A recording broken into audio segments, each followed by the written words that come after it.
प्रकृति कोड़े कंधमाल जितेबले एबे चली शीत ऋतु एवं आपण माने समस्ते जानिछंती कंधमाल जिल्ला रे जितेबले शीत ऋतु आसी जाए बर्फपात हुए एवं पूरा परिवेश आपण देखिबे एकदम सौंदर्यमय हो जाए सबुजिमा चारियाडे देखा जाए शीत आसिला माने कंधमाल पर्यटन स्थली एकदम सजे हो जाए बण पहाड़ घेरा यही कंधमाल जिले में प्राकृतिक सौंदर्य आहुरी दुईगुणित हो जाए कंधमाल जिलार विभिन्न पर्यटन स्थली रे पर्यटकंकर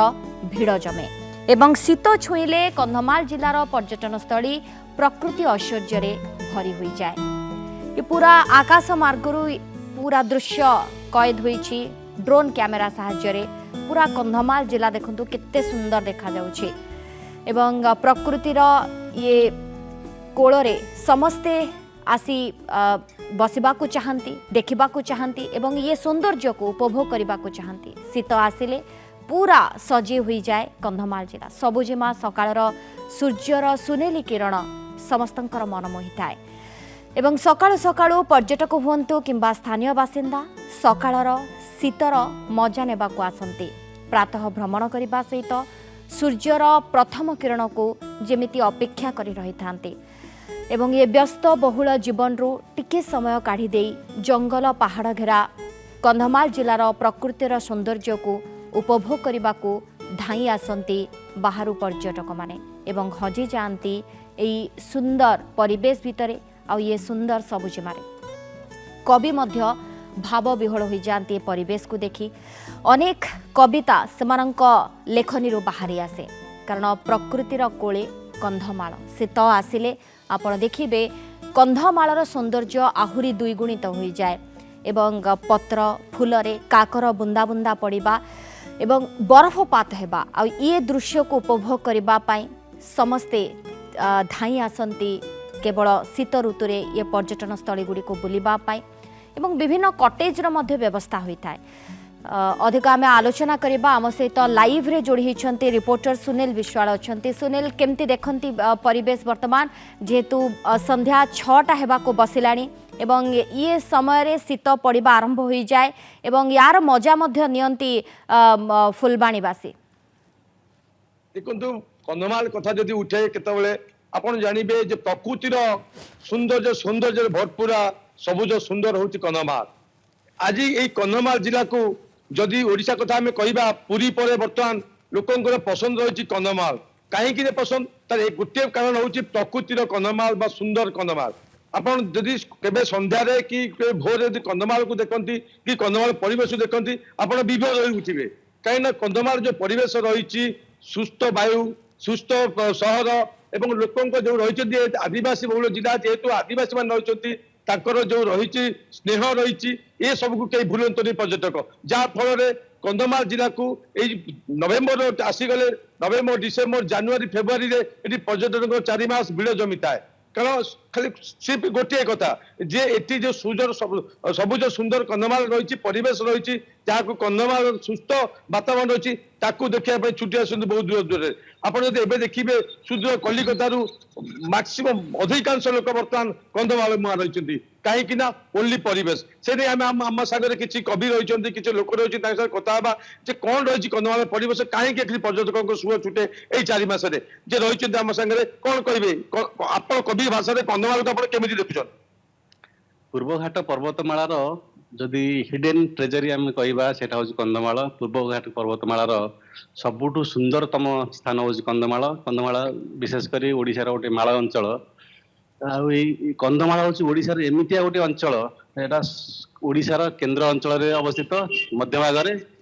एवं कंधमाल ओडिशार सर्वाधिक संख्यार पहाड़ अच्छी झरणा अच्छी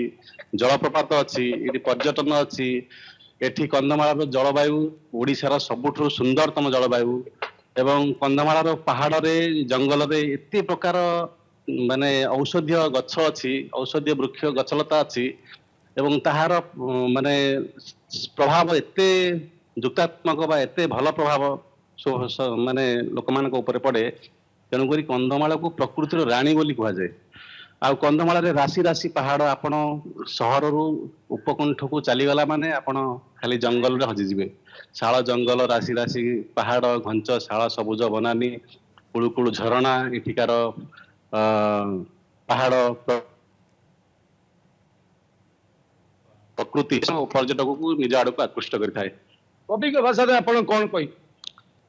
ମାନେ ଖାଲି କବି ନାହିଁ, ଯେକୌଣସି ମଣିଷଟିଏ ସେ କନ୍ଧମାଳ ତାକୁ ନିଶ୍ଚିନ୍ତ ଭଲ ଲାଗିବ। କାହିଁକି ନା କନ୍ଧମାଳରେ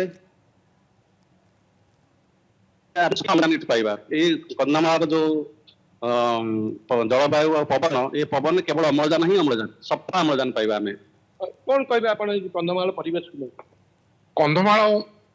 ଯେମିତି ଭାଇ କହିଲେ ଯେ କନ୍ଧମାଳ ହଉଛି ପ୍ରକୃତିର ଗୋଟେ ରାଣୀ ବା ଅପୂର୍ବ ଗନ୍ତାଘର ହଉଛି କନ୍ଧମାଳ। କନ୍ଧମାଳ ହଉଛି ଓଡ଼ିଶାର କେନ୍ଦ୍ରସ୍ଥଳରେ ଅବସ୍ଥିତ ଏକ ପ୍ରକୃତିର ଅପରୂପ ସୌନ୍ଦର୍ଯ୍ୟ ବିମଣ୍ଡିତ ଜିଲ୍ଲା ଏବଂ ତା ମଧ୍ୟରେ ଅବସ୍ଥିତ ଯୋଉ ଫୁଲବାଣୀ ସହର ତାହା ହଉଛି ଓଡ଼ିଶାର କେନ୍ଦ୍ରସ୍ଥଳରେ ଅବସ୍ଥିତ ଏବଂ ଏଠି ପ୍ରକୃତିର ଭରପୁର ମନୋରଞ୍ଜନ, ପ୍ରକୃତିର ଭରପୁର ଅପରୂପ ସୌନ୍ଦର୍ଯ୍ୟ ଏଇ ଜିଲ୍ଲାରେ ଦେଖିବାକୁ ପାଇବେ। ଏଠି ଗଛ ବୃକ୍ଷ ଲତା ନଦୀ ଝରଣା ସମସ୍ତେ ଗୀତ ଗାଆନ୍ତି ଏବଂ କଥା କହନ୍ତି ଏବଂ ଏଠି ପ୍ରକୃତି ଚଳଚଞ୍ଚଳ। ଯେମିତି ଗଙ୍ଗାଧର ମେହେରଙ୍କ ଭାଷାରେ ତପସ୍ୱୀରେ ଯେମିତି ପ୍ରକୃତି ସୀତା ରୂପରେ ଚଳଚଞ୍ଚଳ ହୋଇଛି, ସେମିତି ଏଇ କନ୍ଧମାଳ ମାଟି ବିଶେଷ କରି ଶୀତ ଦିନେ ଚଳଚଞ୍ଚଳ ହୋଇ ଉଠେ।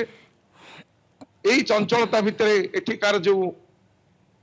ବାସିନ୍ଦା ଏବଂ ଆଦିବାସୀ ହରିଜନ ଏବଂ ବିଭିନ୍ନ ସମ୍ପ୍ରଦାୟର ବ୍ୟକ୍ତି ଏଠି ବାସ କରନ୍ତି, ସେମାନଙ୍କର ଯୋଉ ମଧୁର ଆକର୍ଷଣ ପର୍ଯ୍ୟଟକ ମାନଙ୍କୁ ଏଠିକି ଟାଣି ଆଣେ ଏବଂ ଏହା ବର୍ତ୍ତମାନ ଓଡ଼ିଶାର ଏକ ମୁଖ୍ୟ ପର୍ଯ୍ୟଟନ ସ୍ଥଳୀ ଭାବେ ପରିଗଣିତ ହୋଇଛି। ଆପଣ କଣ କହିବେ ଯେ କନ୍ଧମାଳ ପରିବେଶ ବିଷୟ ନେଇକି କଣ କହିବେ? କନ୍ଧମାଳ ହେଉଛି ସୌନ୍ଦର୍ଯ୍ୟର ରାଣୀ ବୋଲି କୁହାଯାଏ। ଏହା ଓଡ଼ିଶାର ଆମର ମଧ୍ୟ ଭାଗରେ ଅବସ୍ଥିତ। ଆମର କନ୍ଧମାଳ ଅଞ୍ଚଳର ଲୋକମାନଙ୍କର ଜୀବନଯାପନ ପ୍ରଣାଳୀ ଅତି ସରଳ। କନ୍ଧମାଳଟି ଘଞ୍ଚ ଜଙ୍ଗଲ ପରିବେଶ ଭିତରେ ରହିଥାଏ। ବର୍ତ୍ତମାନ କନ୍ଧମାଳର ତାପମାତ୍ରା 4 ରୁ 5 ଡିଗ୍ରୀ ଟେମ୍ପରେଚର ରହୁଛି। ହଜାର ହଜାର ପର୍ଯ୍ୟଟକ ବର୍ତ୍ତମାନ କନ୍ଧମାଳକୁ ଦର୍ଶନୀୟ ସ୍ଥାନ ରୂପେ ନେଇ ଆସୁଛନ୍ତି। ଆମର ଦାରିଙ୍ଗବାଡ଼ି, ପୋକଡ଼ାଝର ୱାଟରଫଲ, କାଟ୍ରାମାଲା, ଉର୍ମାଗଡ଼ ଆଉ ଲୁଡୁ ୱାଟରଫଲକୁ ଦେଖିବା ପାଇଁ ସେମାନେ ଆସନ୍ତି। ଆଉ ବର୍ତ୍ତମାନ ଯୋଉ କୁହୁଡ଼ି ସକାଳ 10ଟା ଅଧେ ପର୍ଯ୍ୟନ୍ତ ସେ ଆଚ୍ଛାଦିତ ହୋଇ ରହୁଛି, ତାର ମନଭରା ଉପଭୋଗ ପାଇଁ ପର୍ଯ୍ୟଟକ ମାନେ ବର୍ତ୍ତମାନ କନ୍ଧମାଳ ତଥା ଆମ ଫୁଲବାଣୀ ଅଭିମୁଖେ ଆଗମନ କରୁଛନ୍ତି। ଆପଣ ଶୁଣୁଥିଲେ ଯେ କନ୍ଧମାଳର ସୌନ୍ଦର୍ଯ୍ୟ, କନ୍ଧମାଳର ପରମ୍ପରା ଏବଂ କନ୍ଧମାଳର ଯୋଉ ସଂସ୍କୃତି ନିହାତି ରହିଛି ଏବଂ ସମସ୍ତେ କନ୍ଧମାଳର ପ୍ରକୃତିକୁ ନିଜ ନିଜ ଶବ୍ଦରେ ବ୍ୟାଖ୍ୟା କରୁଥିଲେ। ଅତି ସୁନ୍ଦର ପରିବେଶ, ମନ ମୋହିଲା ଭଳି ପରିବେଶ ଏବଂ ଯୋଉଥିପାଇଁ पर्यटक माने मध्य आकृष्ट होई आसंती ए जिला को एवं ये प्रकृतिर सौंदर्य को आउ टिके उपभोग करबा पई। धन्यवाद सुनील आपनका समस्त सूचना पई। सुनील विशाल आम सहित लाइव रे जोड़ी होतिले, संपर्क रे हम अधिक आलोचना करूथु।